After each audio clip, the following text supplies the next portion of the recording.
Good day, ma'am. I am Micaela Misalas. Today, I will going to discuss about the impact of the COVID-19 pandemic to tourism.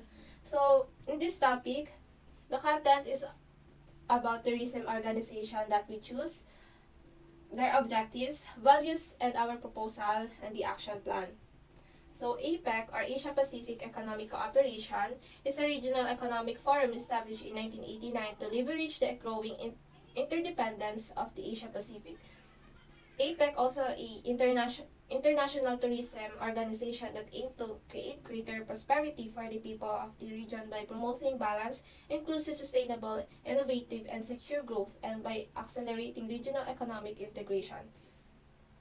So after we analyzing this article, APEC have came up to a proposal to aid the consequences and to enable the tourism industry and its vast value chain to recover.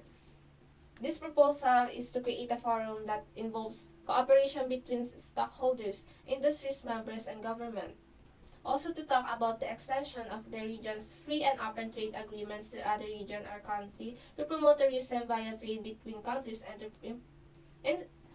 to improve APEC's economic growth. So APEC have many objectives. First is to continue the region's growth and development for the benefit of all its citizens, and in doing so, to contribute to the expansion and development of the global economy.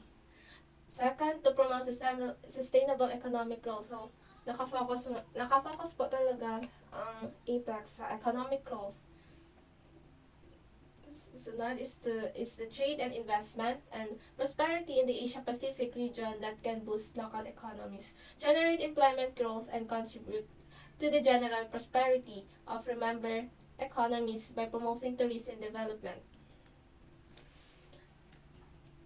APEC also aims to lower travel barriers, to expand and enhance the open multilateral trading system, to create unity between regions, especially pinaka-importante din po yun na magkaroon tayo ng cooperation with other countries, other regions. Next, to promote and acknowledge the significance of tourism-based cultural exchange. To promote socially and environmentally responsible tourism. This involves making efforts to reduce the detrimental effects of tourism and regional ecosystems and cultures while increasing the advantage for most communities. So, tourism and its values. So, what is tourism and its vast value chain? Tourism and its value chains, traveling outside one's home country or region for personal, commercial, or professional reasons, is known as tourism and is a social, cultural, and economic phenomenon.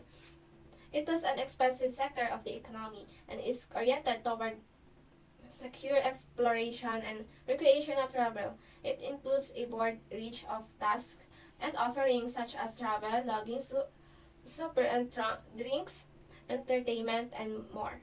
A number of industries including hotels, transportation, tour operators, travel agencies, cultural attractions, and small enterprises are all part of the wide and interwoven value chain of tourism. A tourism value chain is simply defined as a system that explains how private sector firms in cooperation with government and civil society receive or access resources as inputs, add value through various processes such as planning, development, financing, marketing, distribution, pricing, positioning, and among others. So next, what happened to tourism industry when COVID-19 pandemic hits? So ito yung pinaka-issue ng topic na ito. So, one of the industry most impacted by the COVID-19 pandemic is tourism, which has a consequences and negative influence on all continents' economies, livelihoods, public services, and opportunities. So, madaming naging epekto ng pandemic na to sa tourism industries. The travel and tourism sector underwent a significant transition, with many enterprises struggling financially and adjusting by putting in place severe health and safe regulations. Next is what are the consequences of COVID in tourism and its vast value chain. So, the tourism industry suffered a severe economic downturn, with many enterprises experiencing financial difficulty and job losses as a result of travel restrictions and a decline in demand. So, ang daming consequences ang nangyari sa when COVID-19 hits in tourism. Ang daming nawalan ng trabaho, experience and financial difficulty, travel restrictions, and more. So, what are the objectives of APEC, especially when it comes to tourism? The APEC Tourism Working Group, or TWG, was established in 1991 to provide a forum for tourism administrators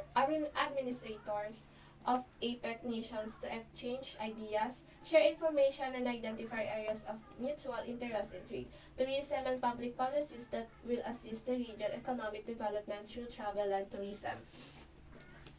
So, in this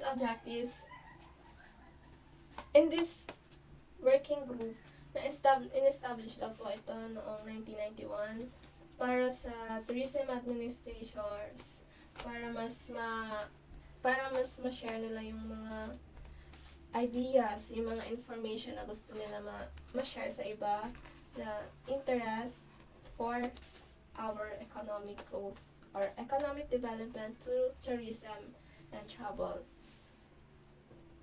So next, what will be the best solution to enable businesses to recover and to aid the consequences that COVID-19 pandemic left in tourism industry? So, our organization have came up with a proposal to create a forum. Yun na nga po yung naano namin na proposal, which is the forum then. That involves cooperation between stakeholders, industry members, and government. Kasi po, ito po yung isa sa mga hindi naman sa madali. Kasi kailangan po namin ng cooperation ng ibang members ng organization na to.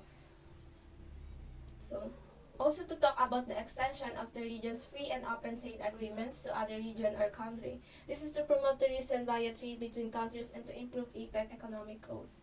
So, what is the best way to implement the solution? The attentions of all APEC members and stakeholders will be called for a Hodge forum. The forum will be having the assistance and approval of the government to ensure the success and resilience throughout the forum, sharing best practices and requesting a government assistance can improve the process, revitalize the tourism sector, and successfully reduce pandemic effects. So, our proposal, so ito na po ang aming proposal is forum then. So, as a part of APEC organization, our group proposal is to create a forum that involves cooperation between stockholders, industry members, and government to talk about the extension of the region's free and open trade agreements to other region or country. This is to promote tourism via trade between countries and to improve the APEC's economic growth. So, ano nga po talaga ba yung free and open trade? Agreement between two or more countries to lower import and export restrictions under the free trade policy. There are little no government tariffs, quotas besides to prevent the exchange of products and services across international borders. So, relatively open economies expand more quickly than relatively closed ones, and enterprises that trade typically have higher pay and better working conditions that don't. Better security and stability for all also contribute to a greater prosperity and opportunities worldwide. So, open trade or trade as a whole contributes to the betterment of the tourism industry. So, bakit namin ito mas pinanghahawakan na open trade? Open trade as a whole contributes to the betterment. Paano namin na-sure na ito yung mas magiging better sa tourism industry? So, international trade aids to capturing the interest of consumers in other nations, which promotes tourism. International trade has recently been cited in studies of the demand for international travel as one of the elements influencing the demand. The travel industry could be helpful in developing new markets, drawing more tourists to your location, and attracting them to stay longer and see everything that you have to offer. Additionally, the travel and tourism industry can increase economic output, a large number of employment, improve the nation's infrastructure, of foster cross-cultural understanding. So next, our group proposal named SMART. S for specific, M for measurable, A for achievable, R for relevant, and T for time bound. So first, the S, which is S for specific. APIC aims to propose a Hajj forum that involves cooperation between stakeholders, industry members, and government. So doon po kami naka-focus, which is yung makuha namin yung cooperation between stakeholders, industry, and more. So next, our measurable. And the assumption that the proposal was approved, the voice of every members will be heard. Yung pang mini-measure namin, pinaka-focus. Na kapag na-approve man po itong proposal na to, sisiguraduhin po namin na lahat ng members na nakipag-cooperate sa forum na to ay marinig ng bawat isa yung mga gusto nilang i-share na information and other. The progress of the members that will extend their trade agreements will be tracked and evaluated. Next is our achievable, which is the main focus. So, our achievable is by calling out the attention of all stakeholders and member of Asia-Pacific Economic Cooperation. Yun po yung ina-achieve namin na sa forum na to is to get the attention ng mga members. Kasi po, hindi po mabubuo yung proposal, yung ginawang forum namin kung wala po sila. So, the next is the relevant. This is to aid and improve the economic growth of every region that has been affected by the unprecedented consequences of COVID-19 pandemic, the tourism industry. Ito yung relevant, which is yung